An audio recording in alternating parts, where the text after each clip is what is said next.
Assalamualaikum warahmatullahi wabarakatuh. Jumpa lagi bersama saya di channel Bonsai Gembong, tentunya di channel Belajar Bonsai Bersama. Oke sahabat bonsai, mudah-mudahan kita semua selalu diberi kesehatan dan juga dilancarkan rezekinya. Agenda berkegiatan di kebun ground bonsai, serba-serbi inspirasi untuk teman-teman yang tentunya hobi berbudidaya bahan bonsai dari nol, dari budidaya cangkok. Ini di hadapan saya sudah ada untuk bahan bonsai sancang ya. Ini dulu hasil dari budidaya cangkok. Saya tanam di lahan ground sini kurang lebih sekitar 3-4 bulan. Nah, agenda berkegiatan kali ini saya mau melakukan proses tahap lanjutan untuk pecah batang bahan bonsai sancang.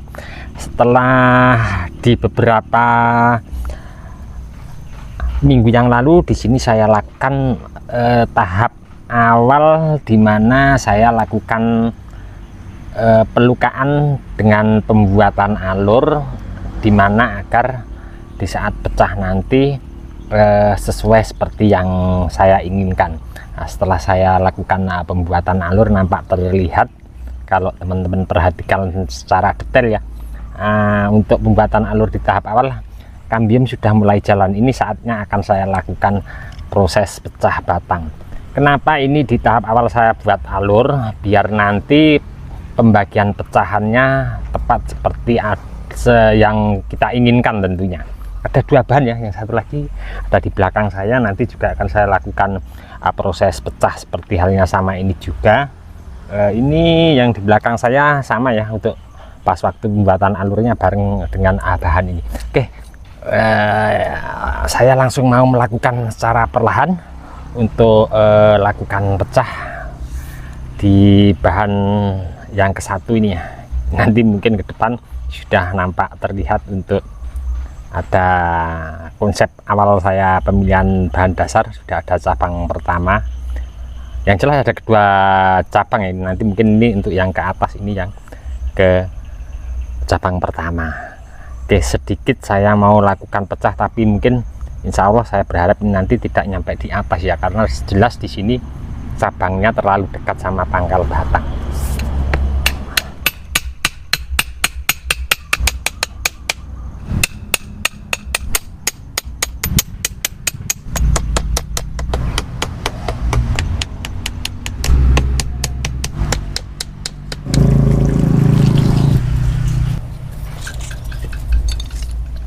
Di sini saya mencoba secara perlahan untuk proses pecah batang seperti di awal tadi saya sampaikan. Berhubung di sini sudah ada nanti ke depan calon kedua cabang ini, salah satu saya pakai cabang pertama dan terusan ke atas. Untuk pecahannya kalau kita lihat secara detail ya, alhamdulillah sesuai seperti yang saya inginkan. Untuk pecahnya tidak nyampe naik ke atas. Ini mungkin di awal saya melakukan pembuatan alur itu memang sedikit agak lebar yang paling dalam, yang di atas tidak nyampe terkena tulang, jadi tidak mengerucut ke bawah nyampe ke atas. Jadi memang pecahnya juga harus hati-hati ya, seperti ini. Kalau seandainya pecahnya nyampe naik ke atas, otomatis ini resiko kita nanti ke depan pas proses pembengkakan pembesaran batang, kemudian pengepresan untuk batang utamanya yang lurus ke atas. Biasanya asupan nutrisi dari akar di sini itu akan mensuplai ke cabang yang di sini, biasanya akan misah ya, karena untuk jenis sancang sendiri walaupun kita pecah terus mau menutup sempurna, tapi tulangnya belum ya, karena pernah saya berpraktek juga. Tapi di sini memang ada sedikit ya, di sebelah sini tadi sedikit naik, tapi saya berharap nanti dengan bahan ini berkembang, kita lihat nanti seperti apa. masih ada satu bahan lagi yang nanti saya mau kerjakan, ada jauh di sana ya, satu bahan lagi. Kalau itu tanpa cabang, memang dari awal saya pemilihan bahan dasarnya tidak memilih yang ada cabangnya. Itu nanti mungkin dibikin pembesarannya. Mungkin itu untuk pecah batangnya agak sedikit lain sama konsep yang bahan dasar yang saya kerjakan ini tadi.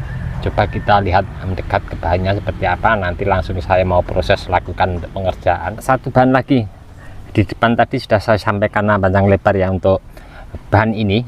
Proses awal pengerjaannya bareng sama yang bahan satu tadi yang sudah saya kerjakan. Saya buat alur dulu, kemudian kambium sudah mulai jalan, langsung saya mau lakukan eksekusi pecah. Cuman bedanya yang bahan ini memang sengaja tidak saya persiapkan di awal budidaya cangkok, ada tunas-tunas di bawah yang ke depan mungkin biasanya untuk teman-teman sudah dipersiapkan sejak awal. Ini nanti mungkin pembesaran ya, untuk dibengkakkan lebih besar, dan nanti mungkin untuk pengerjaannya juga berbeda sama yang di bahan awal. Kita lihat ke atas ya untuk bahan ini, tanpa ada mata tunas satupun, lurus, tegak lurus. Nah, ini nanti saya akan kondisikan dulu untuk beberapa cabang yang naik ke atas. Ini biasa ya untuk sancang, untuk tumbuh tunasnya biasanya rebah. Ini nanti akan saya ikat ke atas dulu di sini, biar nanti cepat untuk berproses di bawahnya untuk pembesaran batang.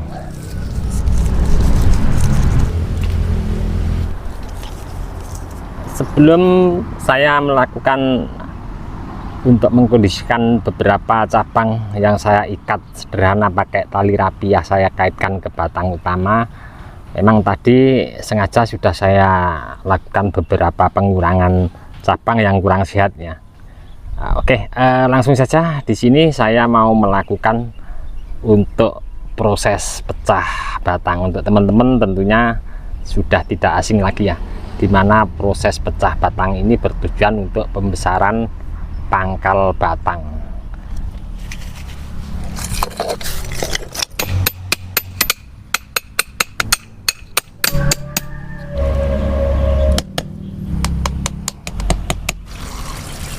Nah, untuk pengerjaan bahan ini sedikit berbeda ya sama pengerjaan di bahan pertama tadi, karena di sini tanpa ada calon tunas baru yang ada di seputaran area pangkal batang. Makanya ini saya lakukan pecahnya agak sedikit tinggi. Nanti insya Allah ke depan ini akan saya bikin agak sedikit jumbo ya. Dan di akhir seperti di video saya sebelumnya, kalau kita berproses untuk mengerjakan bahan dasar dengan entah itu proses pembuatan alur atau pecah seperti ini, nanti akan saya lakukan pemberian pupuk cair buatan sendiri irit di kantong. Untuk pembuatan pupuk cair pernah saya update untuk teman-teman. Nanti teman-teman bisa komen di bawah deskripsi, atau nanti saya lampirkan linknya di bawah deskripsi, bagaimana tip membuat pupuk cair dengan tanpa mengeluarkan biaya yang mahal. Ini sebelum saya lakukan pemberian pupuk cair di bahan pertama dan kedua ini, sudah saya siram full nyampe tembus ke dasar tanah bawah. Bertujuan apa? Agar media tanam yang ada di dinding ground ini terkena basah total keseluruhan. Nanti pas kita penyiraman pakai pupuk cairnya bisa langsung merata ke area media tanam pada dinding ground. Oke, cukup sekian dulu, dimana saya agenda serba-serbi berkegiatan di kebun ground bonsai. Mudah-mudahan ini sedikit memberi inspirasi, motivasi untuk teman-teman yang suka berproses berbudidaya bahan bonsai, entah ID bahan bonsai apapun itu dari budidaya cangkok. Untuk teman-teman yang selalu menyimak, mensupport di video saya ucapkan banyak-banyak terima kasih, tidak bisa saya sebutkan satu persatu. Dan untuk teman-teman yang komen-komen di bawah deskripsi mungkin belum bisa saya tanggapi satu persatu juga, saya mohon maaf, mungkin karena waktu juga keadaan saya belum bisa menanggapi satu persatu. Mudah-mudahan di video saya sebelumnya selalu memberi informasi, motivasi, semangat untuk teman-teman terus berkarya dan berbudidaya. Dari saya di channel Bonsai Gembong cukup sekian dulu. Salam satu hobi, salam budidaya. Assalamualaikum warahmatullahi wabarakatuh.